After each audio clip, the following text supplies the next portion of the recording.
ditulis 1, 2, 3, dia nggak bergerak gitu loh. Tidak bergerak. Tidak bergerak. Yang bergerak itu apa? Satelitnya, yang bisa dipindahkan masuk ke situ. Iya, itulah.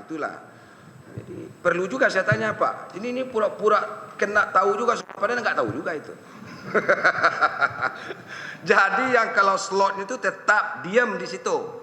Ya, slot itu hanya semacam catatan yang mulia. Oh begitu ya. Ya, ini dicatat namanya 1, 2, 3, 1, 2, 4, satu berapa itu. Ya. Jadi yang bergerak itu satelitnya. Satelitnya yang menempati tadinya diisi oleh Garuda 1, kemudian Garuda 1 sudah keluar dari itu orbit 1, 2, 3 tersebut. Ya, dari orbit itu sudah keluar, tidak bisa difungsikan lagi. Tidak bisa difungsikan lagi.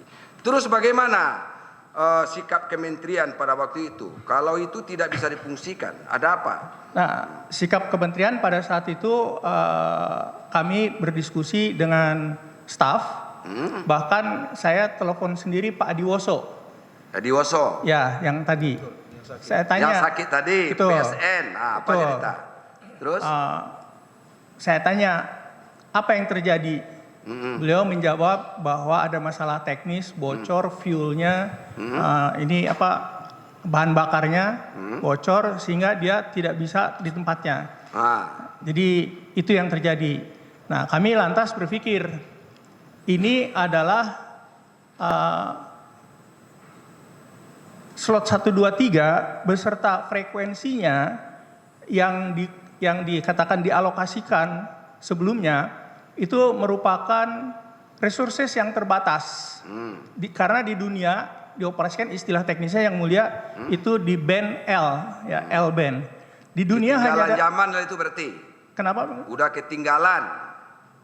Makanya tidak bisa difungsikan gitu maksudnya. Udah bukan, hanya ada 8. Karena karakteristiknya L-band ini dipakai untuk telekomunikasi bergerak. Kalau kita satelit seperti dipakai televisi itu diam dia. Nah kalau ini karena L-band dia bergerak. Jadi bisa kita bawa, maaf ini ada telepon di sini, kita bawa ke sana, telepon lagi di sana, kemudian tempat-tempat lain. Di dunia hanya ada 8. Salah satunya adalah yang Garuda 1 itu. Ya, Garuda 1 di slot 1, 2, 3 beserta frekuensi dan semuanya. Oke lah. Jadi tadi keterangan dari Pak Rudiantara tadi itu sudah tahun 2015 itu sudah tidak bisa difungsikan lagi itu. Betul yang tidak dapat sinyal lah istilahnya ya kan? Betul kan Pak? Betul, karena sudah tidak berfungsi satelitnya. Ya, tadi kan sudah dipertanyakan kepada Pak Adiwoso. Ternyata ini sudah keluar dari orbitnya gitu loh. Lalu bagaimana sikap dari PSN sebagai apa? Sebagai dia yang operator kan? Betul yang mulia. Nah, bagaimana sikapnya? Nah, saya tanya apa yang terjadi, kemudian apa ada pemikiran apa agar kita bisa manfaatkan terus walaupun satelitnya hilang. Ya.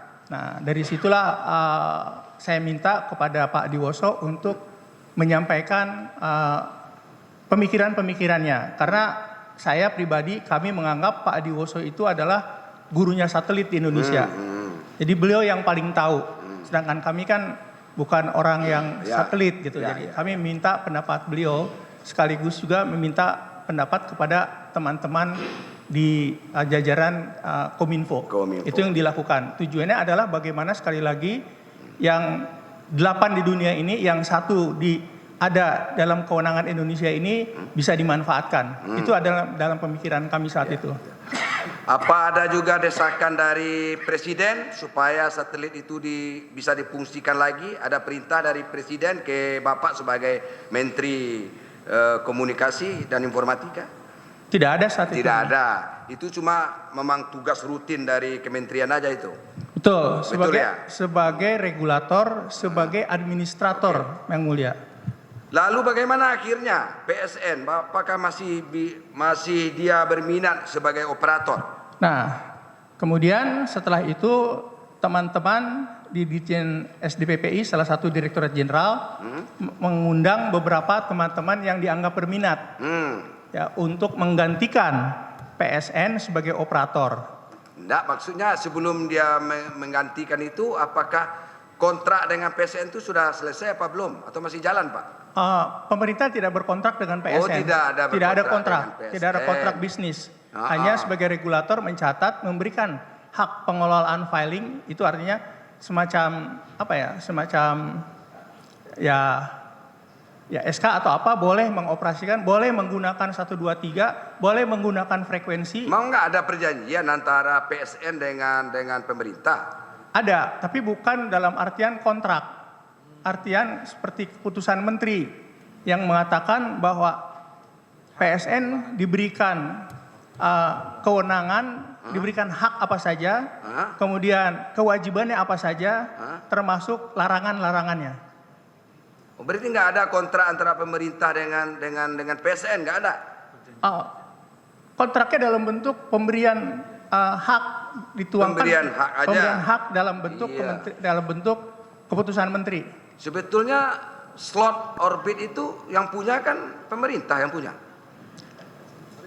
Kalau slot orbit sepengetahuan saya karena ruang udara bebas yang mulia. Tetapi karena yang melakukan filing adalah pemerintah Indonesia, operator melalui Kominfo, jadi tidak ada lagi operator lain atau negara lain kalau HPF-nya, hak filingnya sudah dipegang, dialokasikan untuk Indonesia. Untuk Indonesia, oh hak filingnya untuk Indonesia. Indonesia, gitu. ya, yang berproses adalah Kementerian Kominfo sebagai administrator kepada negara lain, pada ITU. ITU itu PBB-nya telekomunikasi ya. Oh. Nah itu atas nama PSN karena filingnya oleh PSN. Ya, baik.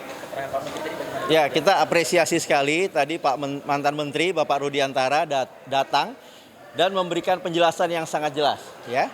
Kami sangat sepakat sekali. Tadi Pak Rudiantara menyampaikan bahwa benar ada rapat terbatas kabinet pada tanggal 4 Desember 2015, ya, yang di dalamnya nanti kami akan tunjukkan bukti bahwa ada perintah Presiden selamatkan slot orbit 123.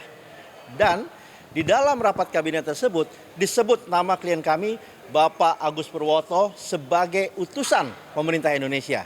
Sehingga klien kami Bapak Agus Purwoto hadir di London, ya, sebagai utusan resmi pemerintah Indonesia dalam melaksanakan perintah Presiden dan perintah Menteri Pertahanan. Tapi ada surat dari Presiden, Pak? Ada dokumen rapat terbatas kabinet 4 Desember, nanti kami akan tunjukkan kepada saksi-saksi, ya. Kami juga akan serahkan kepada majelis hakim bahwa ada perintah Presiden di dalam rapat terbatas kabinet 4 Desember 2015, selamatkan slot orbit 123. Yang kemudian perintah ini dijalankan dengan baik oleh Bapak Menteri Pertahanan saat itu, Bapak Ria Mizar Triakudu, untuk menugaskan Bapak Agus Purwoto. Sehingga apa yang dilakukan klien kami adalah melaksanakan perintah atasan. Dan sepatutnya Bapak Agus Purwoto kami akan mohon untuk dibebaskan.